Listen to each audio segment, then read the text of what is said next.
2 forums scheduled. One was this last week by the Chamber of Commerce, and um, the Chamber of Commerce, the Greater Coachella Valley Chamber of Commerce, put on the forum, and they actually gave us each questions an opening 3-minute statement, and you can find that uh, forum on their website, the Greater Coachella Valley Chamber of Commerce. I believe on NBC, local NBC station also. If it's not up on their website yet, it just happened 2 nights ago, so they might still be downloading it. But you'll be able to go back and at least check out some of the candidates. I believe all the candidates showed up except for one, and you were able to listen to their platforms or our platforms and be able to hear where we're going with some of our questions. There'll be a second forum on October 15th, which the Coachella Valley Cannabis Alliance Network is actually putting on, CV Can. They do this each election, and they talk about obviously cannabis-related issues. And it'll give you another opportunity to hear from the candidates on those issues, being that Desert Hot Springs is very well uh, in the cannabis industry, obviously, being that we legalized it years ago. And so there'll be a lot of questions about that. There was a debate that was trying to be scheduled by one of the council candidates, but due to him, when he ran against me for mayor, trying to put on these debates, he just has no integrity when it comes to a lot of these debates. He brings in hosts that aren't neutral, and so with that said, no candidate committed to, except for my opponent, and I believe one possible council member had some times and dates that they could make it. But besides that, everyone else turned them down on the debate. So I wouldn't mind a debate in Desert Hot Springs with my opponent if it was hosted by a neutral party and hosted by or moderated by a neutral party. But that's very hard to find sometimes. So that's why a lot of times you don't see a debate. But if in the case that there was one, I'd be happy to do it. With that said, also on the city's website was the release of the State of the City. Usually, how the State of the City works is in May of each year, the Greater Coachella Valley Chamber of Commerce hosts the State of the City, and they actually put it on in a room, as we did the last time, was in the gymnasium at the Health and Wellness Center, and a couple hundred people, come in and they listen to the State of the City, and I'm able to put up a PowerPoint and show video and be able to talk to the bullet points. But this year with COVID, we felt that just wasn't going to happen. So they actually in March or April, they moved it from May to July, I think it was, and then obviously COVID continued. They moved it to October, and because of this year, the way it's turning out with COVID, we're just not going to be able to have large gatherings. So the city produced the State of the City, and we released it, I believe, yesterday at 4 o'clock. You can find that on my Facebook page. You can find it on the city's webpage, and you can check out the State of the City. It's about 30 minutes, and it gives a good outlook to where our city's at, the positive things that have happened over this year. This has been a crazy year, obviously, with COVID, but it really gives a great snapshot of the city. I'm not great at reading scripts. I rather talk to you, and that's kind of what happened in the State of the City, but it gives you a really good snapshot of what's going on in the city. So let's get into the council candidates and why I'm supporting two of them. We obviously have two incumbents on the council, and I'm supporting one out of the two. I believe our current city council is doing a fantastic job and working great together. And I'll say this up front: if you're going to vote, I hope you vote for somebody. I'm not saying who you have to vote for, but I'm giving you the encouragement to vote for who I'm asking and the team that I want to see in the future. And when I say team that I want, I don't want a team that's going to say yes to everything that I want. I want a team that will debate. I want a team that will convince me of their side of the debate. I want a team of individuals that will be polite and courteous and use decorum and make the city look proud. And that's what I really like to pride myself on when I became mayor in 2015, is I took our 6, 7, 8 hour meetings and I narrowed those down to a couple hours. And instead of having 50 to 100 people in the room because everybody was upset and politics were just polarized, that we have less than 10 people in the room most of the time pre-COVID in the room, because I don't want to say it's boring, but the issues are being debated professionally, and I believe people trust the direction the city's going. But we get into the candidate season, and you get all these individuals that come out of the woodwork and want to run for seats, and sometimes they just don't have the knowledge. And so tonight, with some of the stuff that was mentioned in the forum on Monday, I want to actually give you the facts. The one thing that I've done One of the things I've done very well as mayor is I've given you the facts, and you can use those however you choose to. You don't have to like me as a person, you don't have to vote for me as a person, but I will say that whichever I have done to give you messaging has always been the facts in Desert Hot Springs, and I hope that you continue to listen to the facts. There is no, one candidate continues to say the transparency in Desert Hot Springs is not there, and that needs to stop. That is just not right at all. First of all, the Desert Hot Springs City Council is a government. It has to be transparent. There are closed session items when it comes to legal issues, and those have to be closed session items until they have to be reported out. Besides that, if you follow the meetings in Desert Hot Springs, come to the council meetings, watch them on YouTube. You can, if you don't have time to watch them live, you can watch them because they're videoed. The Desert Hot Springs has its own YouTube channel. There is no excuse why you don't have the information that's available to you, especially if you're running for city council. And I will say, the current council members during the forum have the facts and did come up with the facts. And if you listen to that forum from Monday at the Greater Coachella Valley Chamber of Commerce, you'll listen to it and you'll hear the facts coming out. You'll also see some of the candidates that have not paid attention on some of the things they're saying, and we'll debunk those tonight. Again, 7 candidates, and I'm supporting Robert Griffin and Jessica Gilbert. Jessica's newer to politics, but not new to the city at all. She's actually been, excuse me, one second. She's actually been a member of the community since the early 90s. Her and her husband raised their children here, and she's been well involved in a lot of nonprofit organizations in the community. And so she is well aware of what's been going on in the community when it comes to the community programming and services of our city. She's been a longtime realtor in the community, understands housing issues, and she's got a little bit of a learning curve when it comes to a few other things of politics, but she's been paying a lot of attention. She's one of only one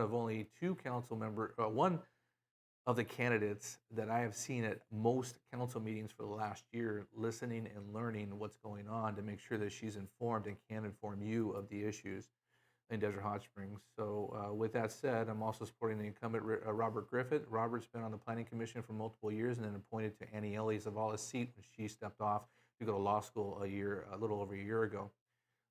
So he's been well aware of the issues, especially in planning and development, being on the Planning Commission for as long as he was, and appointed to the City Council to continue those efforts as he goes on. If you listen to Robert or look up his Facebook, you'll find that he's very intelligent and understands the issues in Desert Hot Springs and can give you answers that are actually factual and not just made up.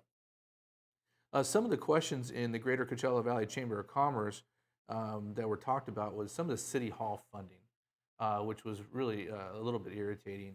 I've talked a lot about this in the State of the City last year. We talked a lot about it over the last 2 years while we were in the process of designing and putting together the funding for the City Hall. And to be honest with you, these individuals just aren't listening and did not pay attention to how this funding came along. One individual was even upset that we spent $160,000 on sidewalks. The city of Desert Hot Springs has the same design standards and same building standards that any building does in the city of Desert Hot Springs. If you build a building, you have to produce the sidewalks. This goes for any commercial development. Now, in the past, well before I was on the city council, the city council back in the 90s or early 2000s did an ordinance where home builders could put, in lieu of building a sidewalk in front of their home, could put it into a fund. This was well before me. We've talked about this many times, and we don't like that, and we don't have that policy anymore. So with that said, there are funds that go into a sidewalk fund, and these have to be used in building. These have to be used in neighborhoods. Since I've been on city council and been part of the transportation agencies for Riverside County and for the Coachella Valley Association of Governments, we've spent over $3 million in sidewalks just alone in the last 4 or 5 years in and around schools and neighborhoods. Now, people might not travel through the whole community, might not see those sidewalks, but if you travel in and around Cappy Yerkes to school, we've spent millions and millions to make that safe for kids to walk to school. Last year alone, we spent over $330,000 in sidewalks along Palm Drive from the manufactured home communities that are on the west side of the street, walking up towards Camino Campanero to make it safe for those individuals walking along Palm Drive. Now, again, going back to City Hall, yes, $150,000 had to be spent to make sure sidewalks were safe in and around the development. We as a city can't be different than any other development in or around the city. So if you put in a grocery outlet, a Taco Bell, a Dollar General, you're required to put in sidewalks and make sure they're ADA compliant. That's the same as the city of Desert Hot Springs. So when we built the new city hall, we upgraded the sidewalks in and around City Hall to make them safe. So where could you take that money, and could you take that money out of there and put it somewhere else? The answer is no. Parks and Rec Department. This is something that's been on my back burner for a long time. It's not an easy department to start in a city that hasn't had this ever. So Parks and Recs Department is something that I think we all need, and I think that's a good campaign issue for individuals running on, is to bring that to Desert Hot Springs. But to say that there is no Park and Recs programs in our Desert Hot Springs is not true. We have program analysts in our community that focus just on the Health and Wellness Center, the pool. They handle the contracts with Little League and Junior All-American football. So we do have technically a Parks and Rec department. They're just not specific to just Parks and Recs. And this is where it comes with staffing. Sometimes they have to do multiple jobs in certain areas. So what I would like to do is see that in the future also. Again, it comes down to funding and how do you fund those positions and how many positions do you have? And how many programs can you fund within your community? One individual that was on this debate or this forum stated down valley, they're doing yoga in the park and other things like that. All the cities in the Coachella Valley, except for, I believe, Palm Springs and Desert Hot Springs, are in the Desert Recreation District. This is a special district that you pay taxes to be in, and that's why these programs are actually out there. When I first was elected, we actually brought that to the city of Desert Hot Springs to be annexed into that area so that they could then put a special ballot measure on the ballot for you to vote to see if you want to be taxed and those programs be brought to Desert Hot Springs. I thought it was a good idea at the time. We researched it, but unfortunately, we saw that it was going to cost a lot more. I believe it was $60 to $70 a year on top of the taxes that you pay as a property owner now. So that was something that it was not something that was well taken at the time. There was already a public safety tax and a utility user tax that was being proposed, and so we didn't want to overtax the residents and put something on the ballot.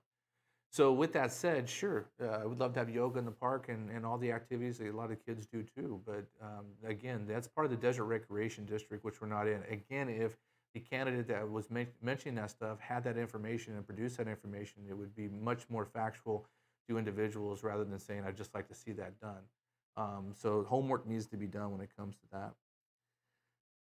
Cut taxes on the cannabis industry, and this is already in the works. And I'm not saying it's in the works because it hasn't been voted on yet by the city council, but this has been something that the cannabis associations have been pushing for a while. Some of the cannabis growers have been pushing, but you, the city of Desert Hot Springs, voted for a cannabis tax back in 2013.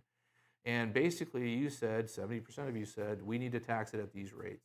We as your representatives on the city council have to be very careful. So we put together a special task force that actually has been looking at this. And starting in June to the end of December was a 6-month period that we were going to review these taxes as one of the issues. And this is part of a strategic plan that's been started 2 years ago. It was slowed by COVID. It was supposed to be finished this summer, but it wasn't. And it won't be finished till January. But what does this mean for the cannabis industry? Currently, the city of Desert Hot Springs has a 0 tax on manufacturing and a 0 tax on distribution. That's the lowest in the valley. That is great reason to open up your business in Desert Hot Springs. Now, I'm not saying that new construction isn't going to cost you money, but I'm saying your taxes are cost you 0. If you go to any other city in the Coachella Valley that has full cannabis services, they're charging you a fee on those manufacturing and distribution. Desert Hot Springs, again, charges 0. Now, when it comes to our canopy and the actual grow area, we do charge, and we're a little higher than other cities. And the discussion is, do we bring down the first $25 of the 3,000 square feet to $10 to make it comparable to the others? And that's a discussion and debate the city council will have once the task force has been put together. It makes a recommendation to the city council, and this will happen in January. Right now, we have 54 businesses operational, or 54 businesses approved, and almost over 30 of them operational in Desert Hot Springs. This comes from 10 dispensaries, and the rest are somewhere in the cultivation manufacturing realm in the industrial area. They produced over $4.7 million last year in last fiscal year in revenue for their community, superseding the property tax as usually the highest revenue that we get in the community.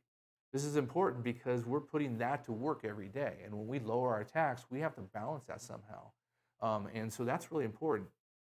These candidates are saying, let's lower the tax, but build more programs. How do you do that? Is a question that has to be done. It has to be done professionally by your financial consultants, your financial department, your city manager's department, and a good debate by the city council, listening to the constituents and the developers in town. So remember, we're here to protect your finances here in this Desert Hot Springs, which we've done very well over some time. At-risk youth programs and community centers. There's a lot of talk in the thing. It's a lot of key words in politics, and those are the things that we need to really focus on. You need to look around the city and see what's being done by some of the great organizations within our community when it comes to at-risk youth, when it comes to community programs, when it comes to feeding the hungry, when it comes to homelessness. And I can go on and on and on probably for an hour on this easily. But it's just homework that needs to be done by individuals. One individual kept saying, the Desert Hot Springs is a blank canvas, let's repaint it. No, that's not what we need to do. What we need to do is look at the vision that's been set by the city council over the last 5 years. And I don't see eye to eye with every council member on the council, but we've worked together to set a vision for Desert Hot Springs and some of the most the cities that have made it the best in the state of California have set a vision and followed that vision no matter who the figureheads are at the dais. As long as that vision is continued by the city staff, it's so important to see the future of Desert Hot Springs and to be able to do that. But some individuals want to come in and just start over. It doesn't make any sense. Again, not paying attention to what's been going on the last 5 years and not seeing the progress that has been made. Desert Hot Springs has some of the highest fund balances it's ever had, $11.7 million in revenue in our reserve funds and our general fund. That's incredible compared to hundreds of dollars that were in there 7 years ago. We finished our general plan, which will lead the city in the future. I heard a lot in this forum about big politics. What big politics are being played here in Desert Hot Springs? I'd really like to know that. Because I don't see anybody running for the assembly in Desert Hot Springs. I don't see anybody running for the Senate office, and I don't see anybody running for national politics. Everyone here is dedicated to the city of Desert Hot Springs, and I think it's the greatest level of service when it comes to politics because I can get out and feel and touch the things that I've changed into the city of Desert Hot Springs and things that are making a difference in Desert Hot Springs. We have the best health and wellness center in the Coachella Valley. Now, I know it's underutilized. We all know that. But it comes to financing and how do you do that? Over time, we have a plan for that, and that will be utilized more. The Boys and Girls Club were talked about. The Boys and Girls Club came to Desert Hot Springs to take over the Desert Hot Springs Club when the board of directors decided to disband it, and the Coachella Valley Boys and Girls Club took over. They were here for many years. They did a fantastic job, but we were the only club in the Coachella Valley that had to subsidize the Boys and Girls Club to keep their programming running here. So we sat down, when I became mayor, I sat down with a couple of board members and we discussed it. We decided to disband from the Boys and Girls Club and start our own recreational club at no cost to taxpayers. Now, because of COVID, we have had to put some money into the recreational program, but for the most part, it's not costing us $250,000 a year as it did with the Boys and Girls Club. It was a reorganization. It doesn't say Boys and Girls Club on it, but it's the same program, but actually better. You've got all educators in there now. The kids go in there, they have multiple different things they do from science to playtime to computers to homework, and they've got assistants. I would love you to stop by and take a tour of that sometime. You must let them know you're coming and take a tour and see exactly what's going on there. It's fantastic work by Borrego Health. Borrego Health has ran that center very well. They've done multiple medical centers in our community. And at the Health and Wellness Center, there are dental services for kids at almost no cost to you. There's a gym there. It's very small, and I know one candidate was upset because his son couldn't go there, but it's insurance purposes, and it's a very small gym. Now, for every resident of Desert Hot Springs, for $50 a year, you could be a member of that gym, and I think it's doing what it's purposed to do. When it comes to one member said we need to have a cannabis college. We've tried trade schools in this community twice and focused on cannabis. And unfortunately, there was not enough backing at the time. 5 years into cannabis, 6 years into cannabis now, I think it's time we try that again. I think that's a great idea. Don't sell out the city. I really love to know what that means because I know every council member on the city council and myself.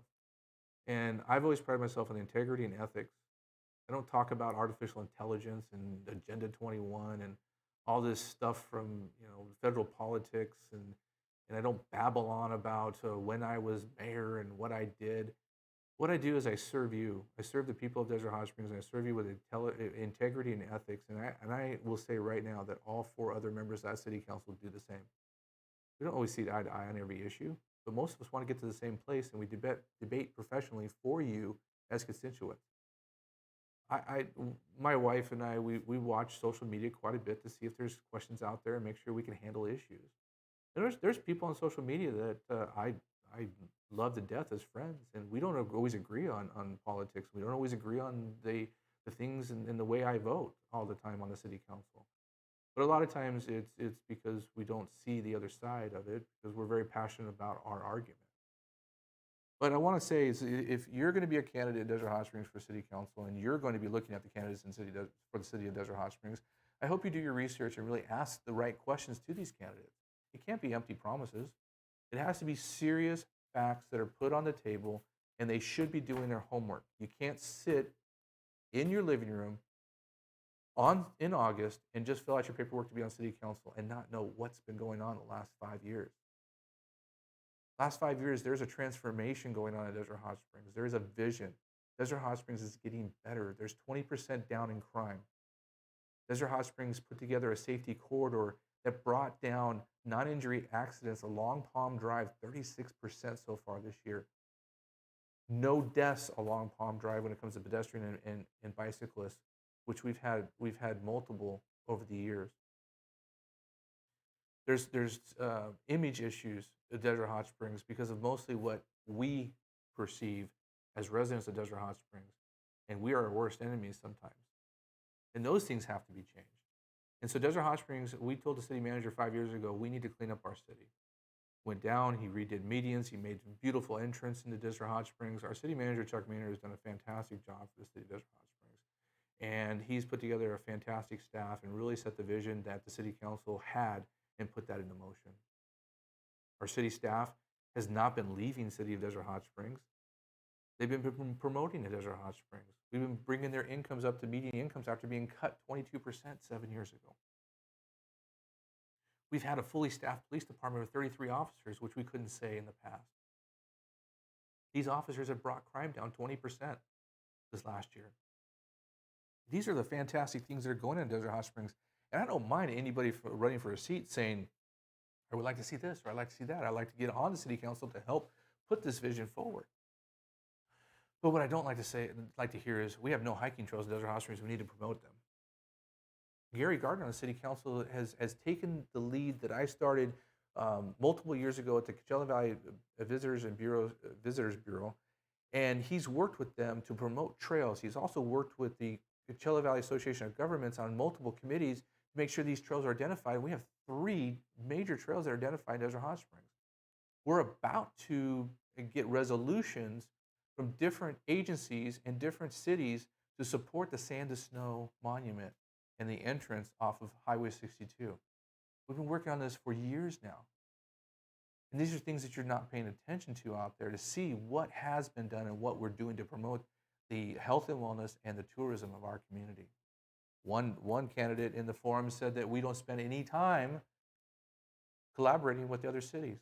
Every one of our council members spends time on the Coachella Valley Association of Governments, multiple committees, the county committees, and the state committees. I spent multiple hours over the last 6 months on Zoom calls with the county supervisor and updates that have been going on with COVID, making it very aware from the mayor's seat from the city of Desert Hot Springs that we need to support small business and get small business back open safely. To say these things because you don't see them doesn't mean it's not happening. But to say them because you didn't do your homework is not the right thing you should be doing for the constituents that will vote for you in the future. My opponent went out and stated at one point that the Tyson Ranch thing was just desert. It was gone, and I chased them out of the city, which is completely unfactual. It was just straight out a lie. In the State of the City, if you watch it, you'll hear a statement from Jason Benavides, who is the operating manager for this area for the Tyson Ranch Group, on where they're going and when they're going for the project. COVID have slowed things down. But to just stand on a camera and say these things are just ridiculous. So with that said, I want to hit a few other points, and I know we're going to run up on some time here. You know, I like to be finished with an hour. The one other thing that was said is that the city of Desert Hot Springs continues to sue developers. That's not true at all.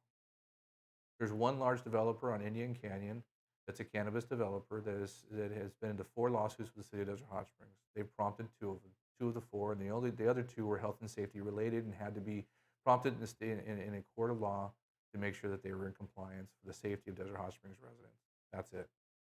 The other 2 lawsuits were prompted by them, and I believe all 4 lawsuits have been won by the city of Desert Hot Springs. So with that said, again, misinformation brought out by candidates that have been misinformed. My areas of focus you can find on my website. I'm still focused on financial stability in Desert Hot Springs. Again, before COVID, we had 5.6% unemployment, which was one of the lowest rates we've had of unemployment rate in the history of Desert Hot Springs. 2,300 jobs were produced. This is because of business coming to Desert Hot Springs. We continue to put money in our coffers, $11.7 million in fund balance, multiple reserve accounts, and 25% of every dollar that's collected from the cannabis industry goes into a reserve fund to make sure that if there's a rainy day, we can fund those rainy days, which we have had in the last fiscal year, a little bit of rain when it came to the COVID. $300,000 was our deficit, and we were able to cover that. This next year, it's slated for about $750,000, and we should be able to focus on that and be able to cover that with no problem. Economic development is so important in the city of Desert Hot Springs. You see businesses starting to come to Desert Hot Springs. I can't wait till 2021. We didn't have a lot of announcements in this last thing. One of the announcements that I did not talk about was this beautiful hotel that's being built on Hacienda, the old CJ Grand. This is going to be a state-of-the-art hotel ran by a small boutique owner of a hotel before. She's taken on this larger hotel project, and I'm just amazed by it. It's already being talked about as one of the best new hotels coming to the state of California, possibly the nation. So we're excited about that. We've talked a lot about little businesses that are going to be coming to Desert Hot Springs, but 2021, we've got some great things in the works. And the reason we do have that is because the city council set a direction to the city, or asked for a direction to be set by the city manager, that no more of these economic development contracts with agencies that would come in and say they're going to bring all these retail to your community. When they would come here, the retailer's like, no, and then they would take them to another community they had contracted with. We hired an in-house person, and her job, the economic development manager's job, is just to bring retail and commercial development to Desert Hot Springs. We have a tap house in the works, Royal Emerald Pharmaceuticals. I know there's a few people, and it was kind of what candidates don't understand is that the Kmart building is not something the city owns. It's not the city can try to encourage businesses to go in there, but one individual said it needed to be an entertainment center. Entertainment centers don't make a lot of money, especially in this day and age. With COVID, there has to be multiple entities of an entertainment center, meaning maybe movie theater, bowling alley, arcades, roller skating, all those put into one to be able to make some sort of profit. It was not easy to bring those types of businesses into our city. And when Royal Emerald Pharmaceuticals came to the community, they saw that building an option, and they made a deal with the owner of the building. The city didn't have any say in that. Now, we did convince them to come to the city. They found the site themselves. That site's going to produce over 250 jobs, over 1,000 jobs when they build their 3 million square foot industrial area. And this is all federal. They're going to be doing research for the federal government on cannabis. These jobs are going to start off at $43,000 and move up from there, which is really important for our median incomes in the city of Desert Hot Springs. And again, community programs. We have some great programs in our city of Desert Hot Springs. Food Now. We have Martha's Village has come to town to help with homeless. We have Coachella Valley Association of Governments helping with the homeless in our community. We have Maria Lopez, who's starting Community One through the Methodist Church to bring work opportunities to people in need, such as homeless and parolees that they can't get jobs. We have the Word of Life Church that is feeding the homeless and having cooling centers. And then during the winter, they'll have these centers that the homeless can go to and stay warm. These are just some of the great programs in our community. A lot of faith-based are doing so much for our community here. And to say we have no community programs and things aren't being done is just absolutely not true. Public safety, as we talked about, is so important to me to get 2 more fire stations under construction before I leave in the next 4 years.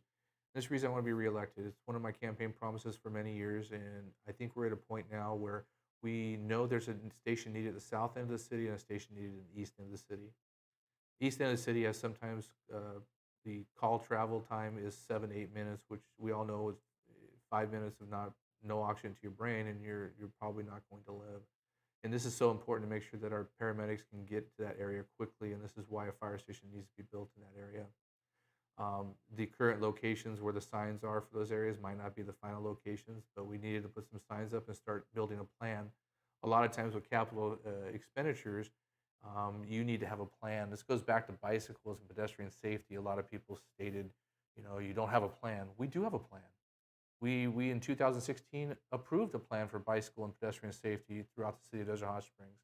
And the reason I'm saying this with the fire department thing is that you have to have what they call ready projects sometimes on the shelf for these grant fundings that come through. So again, misinformation by some candidates saying we don't have plans when we do have plans. So with that said, I just want to again talk about, I'm going to answer some questions and then I'm going to end with where our ballots are going to go over time. So I'm going to bring my beautiful wife into the camera here in a second, and she's going to ask some of your questions, and we'll get you answers for those. Then again, I want to give you an idea of where you can drop your ballots and go from there.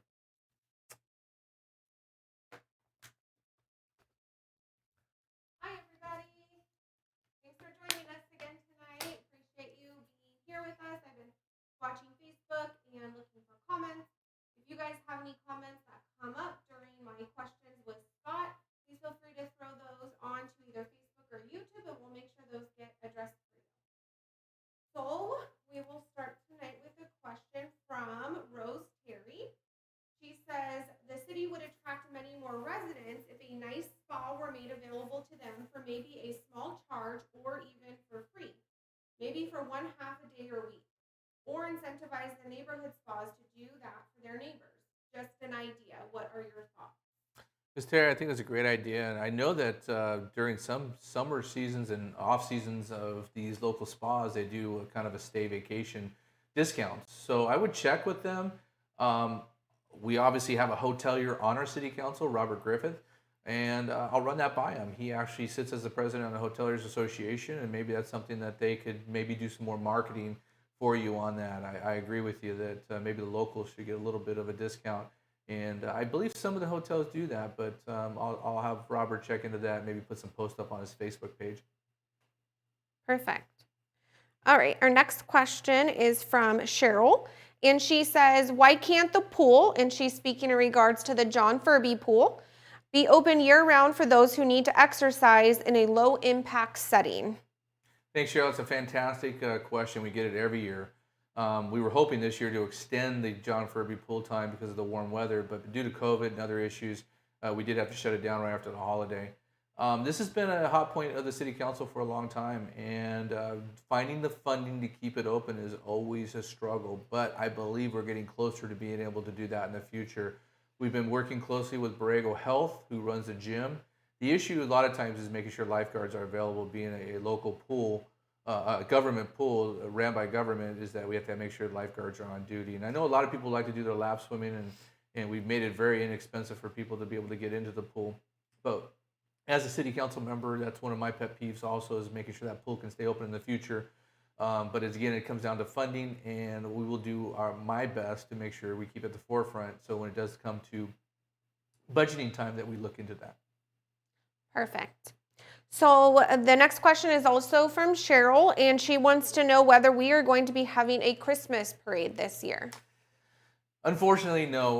Large gatherings have obviously, with the state, been put on hold.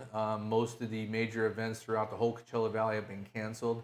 We have to start the planning for our events in the summer.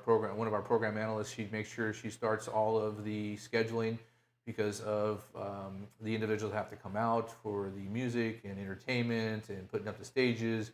All that has to be done in advance. So this year, as of right now, we have canceled all the events through the end of the year. We will bring it back stronger. I promise you. Next year, this is one of the probably the best events we have in Desert Hot Springs is our Christmas parade and our holiday celebration downtown.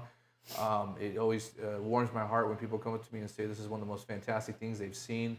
And just getting back together. When I was growing up here as a kid, we used to have Canadian American Days to celebrate at the end of the Canadian season time when they were getting ready to go home and have a celebration in town about that. And this reminded me when this was brought back years ago by the city staff. It kind of reminded me of that, and I really want to make sure it happens. But unfortunately, right now, this year will be canceled. Yeah, that makes me sad too, because I always love the Christmas parade. But it's okay. We have to do it. We have to stay safe. We have to have each other's back. I know we're all going to be bummed, but we have to make sure that we're keeping each other healthy. All right. So we have a question from, I think it's Emily. The question is, when the marijuana dispensaries opened up, we were promised that they would install state-of-the-art filters so that there would be no odor. Drive by these places and you can tell that this did not happen. Emily, that's concerning to me. One is that it's actually odor over 100 feet is the ordinance. So within 100 feet, if you are within 100 feet, you might smell it especially in the mornings and evenings when the employees are going in and out. They are to put state-of-the-art filters in, and I believe during their process of conditional use permits and other things that they have to prove that. If you do smell odors, you do have an outlet. You can call City Hall at 760-329-6411, ask for Code Compliance Department, and state which business it is. They will need the address and or the business name and the roadway. With that said, what they can do is they go out. We have special equipment that can measure the odor and make sure it's in compliance or not. If it's not in compliance, the actual building developer or the business itself will receive a violation, and we can make sure that's fixed for you. So please, again, if it's over 100 feet away from the building, please let us know, and we will make sure to. And if you don't know how far you are, just call Code Compliance. They have no problem going out and make sure they measure it. Give them the time of day that you're driving by also, because that could be a concern. I know there was a resident who had some complaints about it and didn't give a time of day, and it could have been different times of day that the smell is more strong. Okay, so it looks like this might be our final question unless we get something sent in through Facebook. So it's from David Ross. So he wants you to answer some questions in regards to crime. Guess he had something happen to him where his car was stolen here in Desert Hot Springs, unfortunately. Sorry to hear that. He said he had to wait about 30 minutes for the police to arrive, which he doesn't understand because they're right down the street. He wants to know what is being done in regards to the crime in our city, and if you can just give him an update in regards to the crime in our city as well.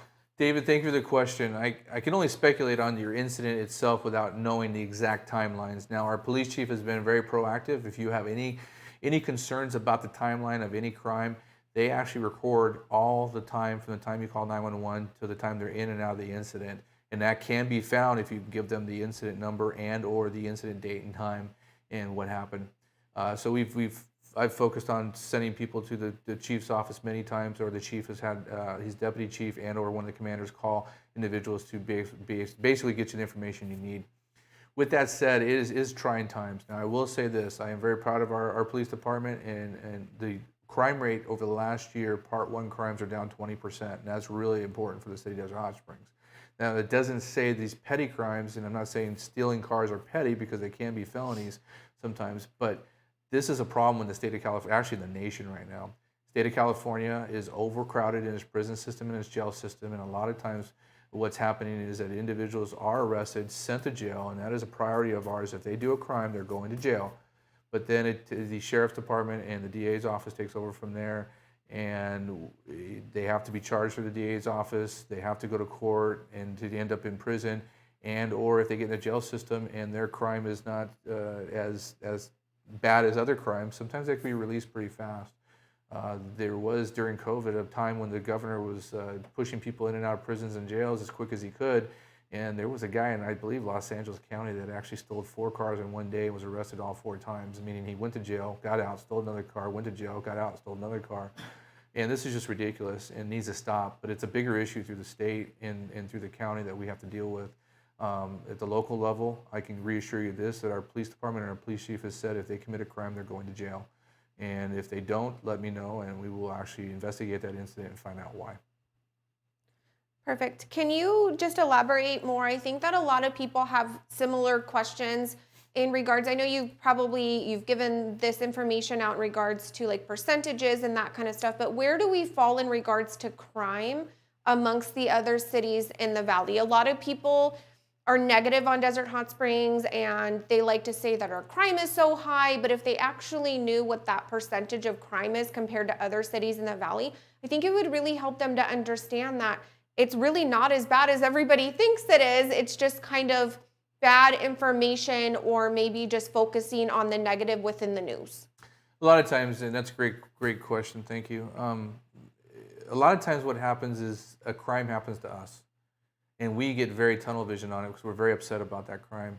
And what happens is we become our worst enemies because now we post it on Facebook or we post it all over, and it makes Desert Hot Springs look bad sometimes. And I'm not saying you shouldn't do that. But what I'm saying is this. The facts are this. If you look at the FBI crime stats, Desert Hot Springs is not the highest in crime in the Coachella Valley. There's 2 or 3 other cities that have higher crime than Desert Hot Springs. Now, we don't go out and talk about those other cities. I'm not here to do that. What I'm here to do is be a cheerleader for our community. I'm not saying that our community doesn't have crime and we don't have to focus on things, but our police chiefs are very focused on putting together special enforcement teams when it comes to certain crimes to make sure when bad crimes have happened in our Desert Hot Springs, homicides, major car thefts, those types of things, if you look at our logs and see how fast our detectives solve those cases and our police officers put those individuals in jail, it's amazing to see how fast those things happen. So again, it comes down to us as residents. We have to be the cheerleaders for our own community. Now, I know there's going to be negative out there, and there's people that are going to look at me and go, you're crazy as the mayor. There's no way that I'm going to talk good about my community because this happened to me. And you're right. That's the great thing about our country is that you have your freedoms. But when we want the image of Desert Hot Springs to change, we have to start within. The city council is focused on that and focused on making sure that the image of our city is changed, and we're working on that as hard as we can from the inside of government, from making sure that we have campaigns of good image, making sure our police departments are staffed, our fire department is staffed, our code enforcement, and all through our staff, that it's staffed and giving the services that are needed for Desert Hot Springs to make that image better. Okay, thank you. So one last question came in from YouTube, and it is from M. Vera. I'm so sorry if I said your name incorrectly. She wants to know if we plan on hiring more police officers because it would be great to have patrol forces up and down the city blocks to feel more safe while driving through the city. Yeah, and I agree with you. It's one of the issues that we have, and the current police force is staffed at 33 officers. That is some of the highest staffing numbers we've had in years. We have multiple shifts on, so they overlap. So sometimes you have instead of just having 3 police officers on duty, you sometimes will have up to 6. And with that said, the FBI says we should have around 42 police officers in our community per our crime stats. And that's a little unreasonable at this time financially, but that is a goal of ours, is to get closer to 40 officers in our community over time. And this comes to property tax. This comes to more home building, which is happening now. We've got multiple homes being built in our community. And how does that relate to more police officers? Is more property tax. More property tax, more cannabis tax, more TOT tax, which is the tax you pay at hotels, more sales tax. Every time you spend $1 on the other side of the freeway, it goes to some other city when it comes to sales tax. Spend your money here in Desert Hot Springs if you can, because all that tax revenue comes here. And the more we put in our coffers is the more that we can plan for the future and the vision of Desert Hot Springs and put more police officers on the street. I agree with you. And if you want police officers in your neighborhood, our police chief is very proactive when it comes to community policing. He's made it very clear that if you have some crime going on in your neighborhood or you just want to see more patrols in your neighborhood, please reach out to the city, the police department of Desert Hot Springs, and he'll make sure that he gets those patrols in your neighborhood. Okay, so that's all I have for questions. I just want to say thank you guys again for being with us this evening, for coming into our home. I put some Halloween decorations on the table for you guys. Halloween is my favorite holiday. Probably will not see you guys again until possibly Election Day when we get some good news. So I hope you guys have a really great Halloween. I hope that you guys post pictures of all your kiddos in costumes. Please stay safe. And as always, if you ever need anything, please feel free to reach out to myself. I'm Victoria Mattis. I'm the Mayor Scott Mattis's wife. I'm always here for you guys too. So for my family cheers, I hope you guys stay safe and healthy, and I will see you next time. Until then, here's Scott. And with that said, I just want to wrap it up tonight with how to register to vote and vote. So again, our seats are nonpartisan. I've had a lot of people text me, call me. They've texted the candidates and called them. What's your party affiliation? That's how I'm voting. I really hope you don't do that. I hope you really see the facts about individuals protecting your community and being a leader for your community, and not get polarized by the national politics. Everyone else is, you can have your national politic discussion, and I just don't do that. I'm focused on our community and what's going on in our community. So if you need to register to vote, you can go to vote.scottmattis.com, and we have a tab up there. It'll take you straight to the state secretary's website and tell you how to vote. You can go to Riverside County and type in, how do I register to vote? And it'll take you to the registrar's office, and it'll show you how to do that.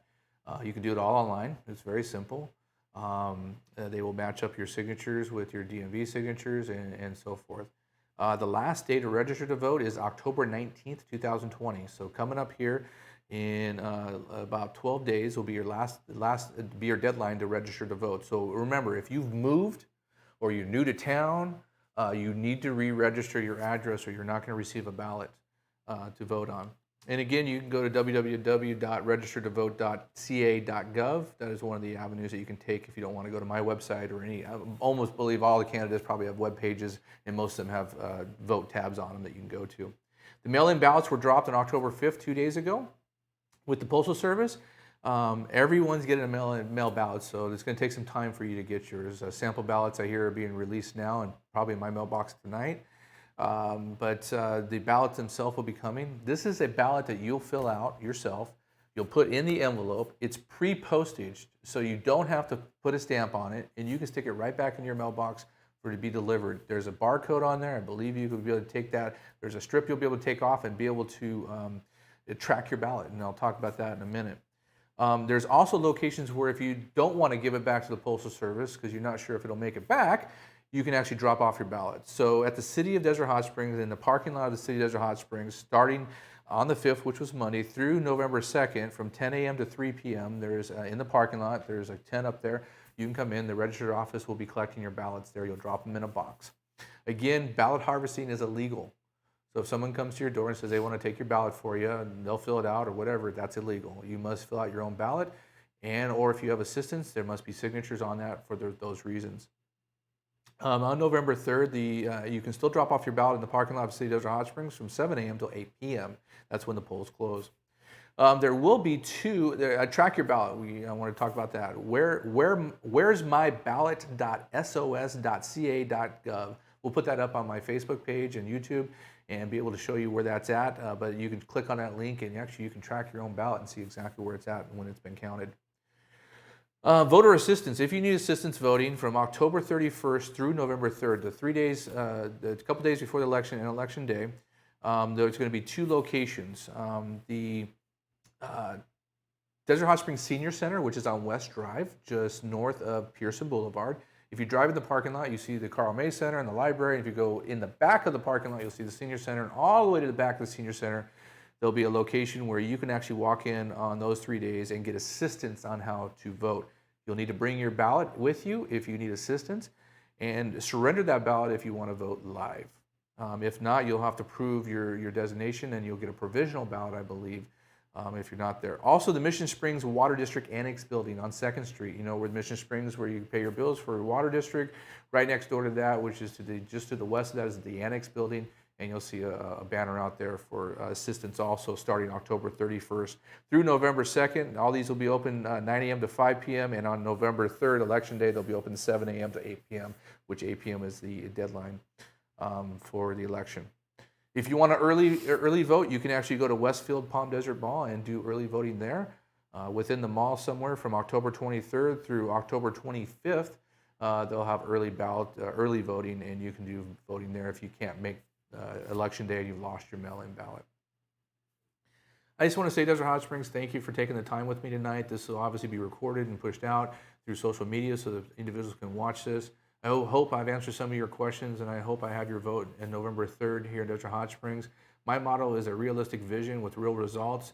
I've always had a lot of integrity and ethics when it comes to politics at Desert Hot Springs, and I've always given you the facts. And so that my motto is what it's really about, a realistic vision with real results. I can't just throw empty promises out there and then not have a path for the future. Everything that I stated tonight is something I believe I can accomplish in the city of Desert Hot Springs with 2 other council members voting for, and hopefully all 5 voting for in the future. If you have any questions, don't hesitate to reach out to us and ask those questions. If you want to call me, it's 760-200-7428. That's my cell number. It's on my business card for the city. It's on the website for the city, and people are shocked a lot of times when the mayor just answers the phone to answer their questions. I don't get offended if you're upset with something and you're really worked up. I'll help you through your issues just as most of our council members will on our city council. With that said, again, research the facts, vote for the right people to make a good team for the city of Desert Hot Springs, a realistic vision with real results. Thank you, Desert Hot Springs.